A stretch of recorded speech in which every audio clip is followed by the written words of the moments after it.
तो चलिए साथियों, आज के सेशन को स्टार्ट करते हैं।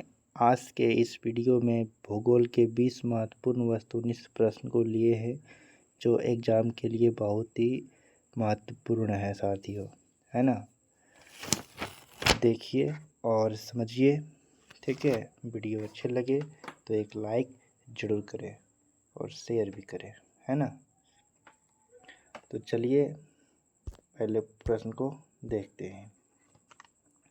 पहला जो प्रश्न है वह है भूगोल का जनक। भूगोल का जनक कौन है?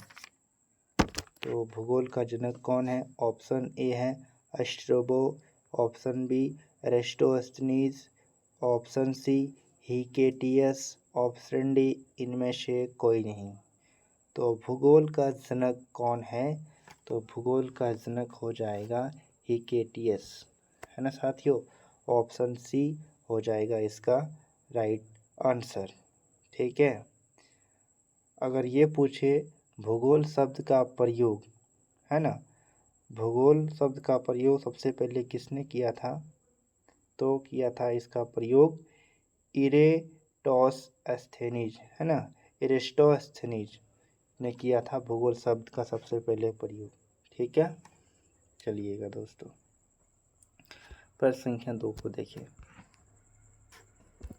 2 नंबर प्रश्न है अस्तित्वमान द्रव्य एवं ऊर्जा के सम्मिलित रूप को क्या कहते हैं?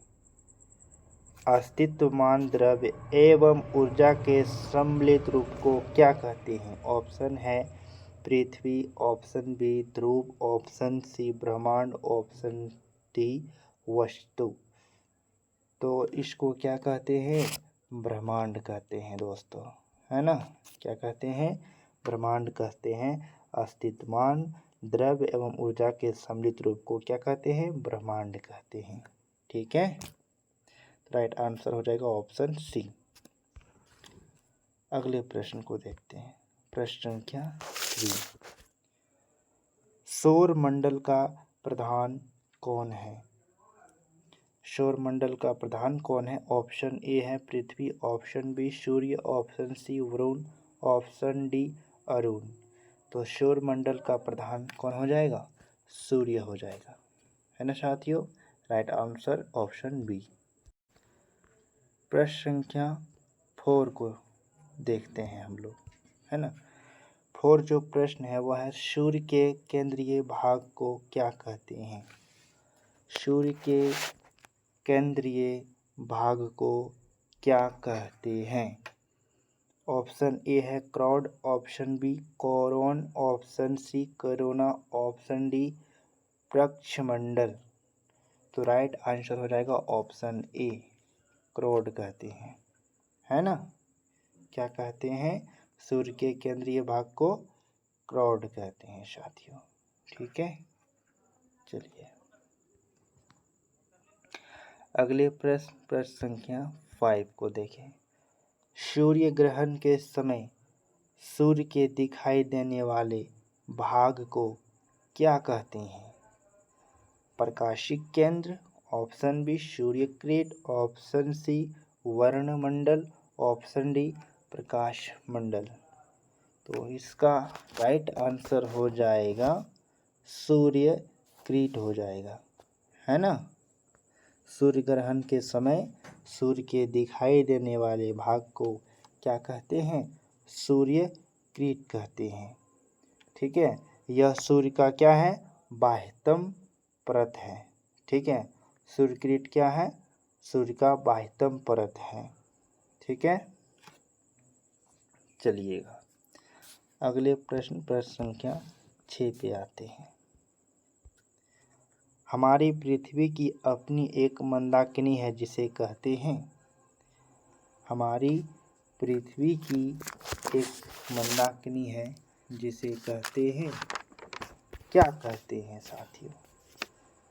मंदाकिनी तारे, आकाशगंगा, देवयानी, प्रकाशमंडल। तो उसको क्या कहते हैं? आकाशगंगा कहते हैं, ठीक है। हमारी पृथ्वी की अपनी एक मंदाकिनी है जिसे आकाश गंगा कहते हैं, है ना। ठीक है। देवयानी क्या हो जाएगा दोस्तों? देवयानी हो जाएगा आकाश गंगा की सबसे नज़दीकी मंदाकिनी को देवयानी कहते हैं। ठीक है, याद रखना है। ठीक है। और प्रकाश मंडल किसको कहते हैं? प्रकाश मंडल। प्रकाश मंडल उसे कहते हैं जो सूर्य की दीप्तिमान सतह को प्रकाश मंडल कहते हैं, है ना। चलिए अगले प्रश्न संख्या 7 को देखते हैं। मंदाकिनी को सबसे पहले किसने देखा था? मंदाकिनी को सबसे पहले किसने देखा था? तो मंदाकिनी को सबसे पहले किसने देखा था? गैलीलियो ने देखा था दोस्तों, है ना, याद रखना है। अगले प्रश्न संख्या 8 को देखते हैं। 8 नंबर जो प्रश्न है वह है, सूर्य एक गैसीय गोला है जिसमें हाइड्रोजन की मात्रा होती है। कितना होता है हाइड्रोजन की मात्रा? 90%, 40%, 80% या 71%, 71%। तो याद रखना है हाइड्रोजन की जो मात्रा होता है वो कितना होता है? 71%। अगर हीलियम पूछे तो हीलियम हो जाएगा दोस्तों, हीलियम हो जाएगा आपका कितना? 26.5%। ठीक है। और अन्य जो एलिमेंट्स है वो हो जाएगा 2.5%। ठीक है। तो याद रखना है हाइड्रोजन कितना है? 71%। ठीक है। अगले प्रश्न संख्या 9 को देखें। सूर्य की उम्र है, तो सूर्य की उम्र कितना है? तो सूर्य की उम्र है कितना? 10 बिलियन वर्ष, 25 बिलियन वर्ष, 5 बिलियन वर्ष या फिर 8 बिलियन वर्ष। तो राइट आंसर हो जाएगा 5 बिलियन वर्ष, है ना, याद रखना है। अगला प्रश्न संख्या 10 को देखिए। सूर्य के प्रकाश को पृथ्वी तक पहुंचने में कितना समय लगता है? तो ये कितना समय लगता है? तो याद रखना है 8 मिनट 16 सेकेंड, है ना। 8 मिनट 16 सेकेंड लगता है सूर्य के प्रकाश को पृथ्वी तक पहुंचने में, है ना। लगा समय बराबर 8 मिनट 16 सेकेंड, है ना। प्रश्न संख्या 11 को देखिए।